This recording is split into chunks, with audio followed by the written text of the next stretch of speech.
Kash Patel thought it would be another routine hearing until Jasmine Crockett pulled out the email that could ruin everything he said under oath. The air inside room 214 of the Raburn House office building wasn't tense at first. If anything, it was flat, routine. Another oversight committee hearing, another former official under oath. The usual back and forth, the occasional raised eyebrow, but nothing out of the ordinary. Kash Patel in his blue suit and fixed half-smile looked like a man who'd prepared for a series of safe, deflectable questions. And then Jasmine Crockett spoke. "Mr. Patel, before we go any further, I need you to confirm something for me." Her voice was calm, deliberate, not loud, but it sliced through the room like someone cracking a window in the middle of a storm. Patel turned, eyes narrowing slightly. "Congresswoman, I'll answer any questions within the scope." "Oh, don't worry. This one's well within the scope." The room shifted.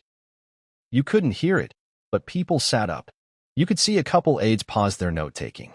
Behind her glasses, Crockett scanned her folder, 3 sheets stapled, creased at the corner. She held them like they carried weight, and they did. "You testified on record, March 9th, that you had zero involvement in coordinating intelligence briefings that contained unverified information. Is that still your testimony?" "Yes." That's when she smiled. "Just barely. No drama, no performance, just enough to tell you she had him." "Well, then you might want to explain this." She placed the first document on the committee's shared screen. It was a printout of an internal email dated 2 weeks before the testimony Patel had just confirmed, sent from Patel's encrypted government account to 2 advisors tied to a known political consultant. Subject line, briefing notes, top line talking points. She read the contents aloud. "Make sure the language leans on ambiguity. Don't confirm anything outright. This is more about narrative direction than detail." Patel leaned forward.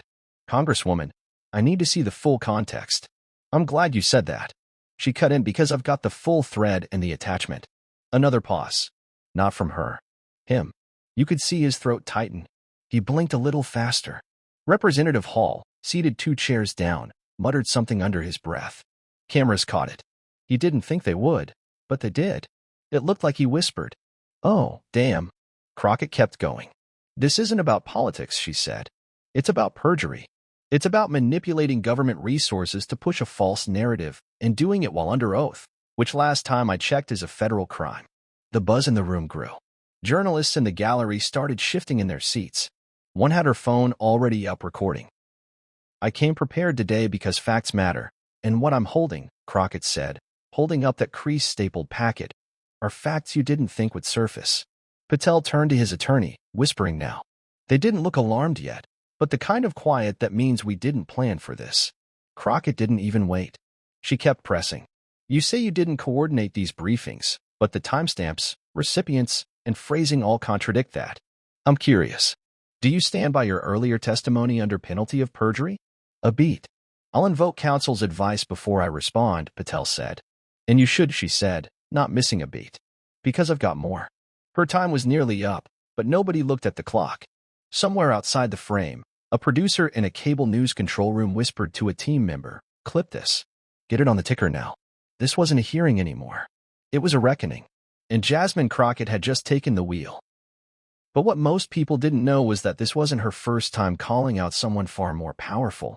And it wouldn't be her last. Before she was in the Capitol lighting up hearings and challenging former intelligence officials, Jasmine Crockett was wearing flats and carrying legal pads through the back halls of Dallas County courthouses. She didn't grow up with a plan to become a congresswoman. At one point, she wasn't even sure she wanted to be a lawyer, but life had other ideas, and Texas has a way of showing you exactly who you are when you try to keep your head down. She was raised in Roseland, a neighborhood in southern Dallas most people ignore unless they're driving through. Her mother, Dolores, was a nurse. Her father worked security at a warehouse off I-45. They raised Jasmine to speak plainly, think critically, and not let anyone speak over her, especially if they were in the wrong. By the time she was 11, she already had the habit of asking why until adults got uncomfortable. That curiosity never left her. At Prairie View A&M, she majored in political science, but not because she wanted to run for office. She just wanted to understand the system that kept failing people who looked like her. Law school came next. She picked Thud Marshall School of Law in Houston, not for prestige, but because of the legacy. She wanted to learn how to fight systems the way Marshall did from the inside with tools built by the same country trying to lock doors on folks like her. Her first real taste of the courtroom came as a public defender.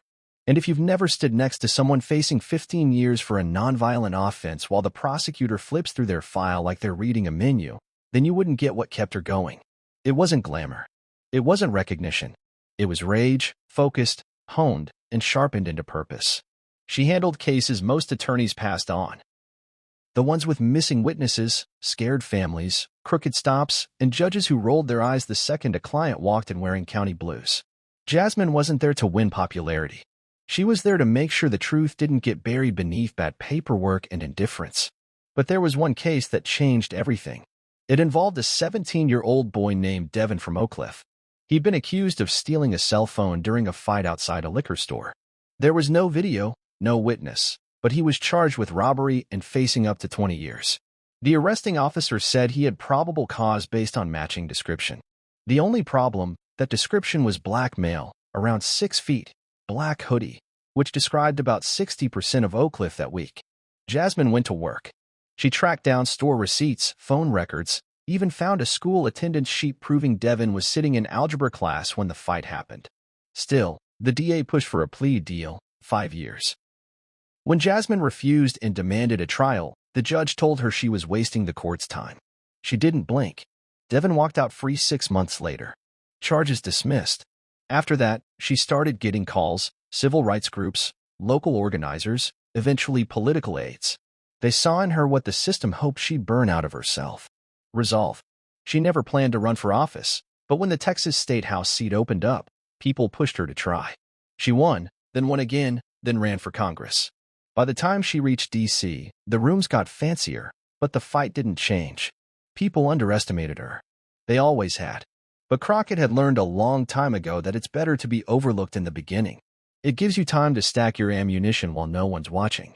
Now, as she stood in that oversight committee chamber pointing out inconsistencies and lies from a man who once held national security clearance, she wasn't performing. She wasn't building a brand.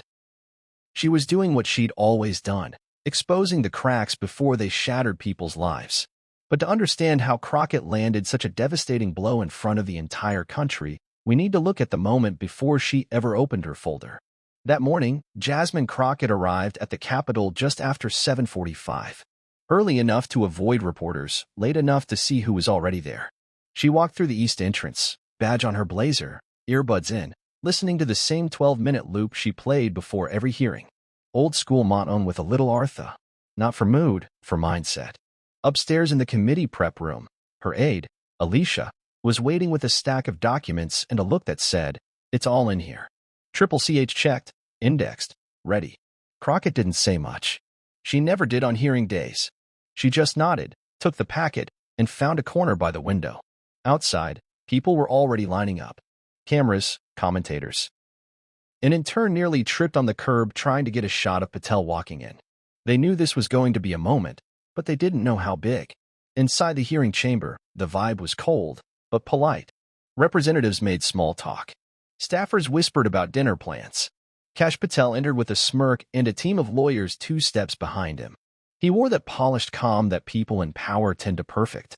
Part confidence, part performance. He shook hands with a few Republicans, offered a courteous nod to others. Then he spotted Crockett. She didn't flinch, didn't even blink. She just looked at him, then looked back down at her notes. Patel leaned over to one of his lawyers and said something under his breath. Crockett caught it. She didn't react, but Alicia saw her jaw tighten just enough to know it was personal now. The room filled fast. The gallery was packed. Journalists, activists, even a former committee member who wasn't supposed to be there.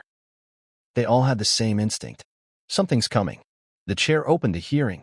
Roll call, introductions, then formal remarks. Patel's turn came.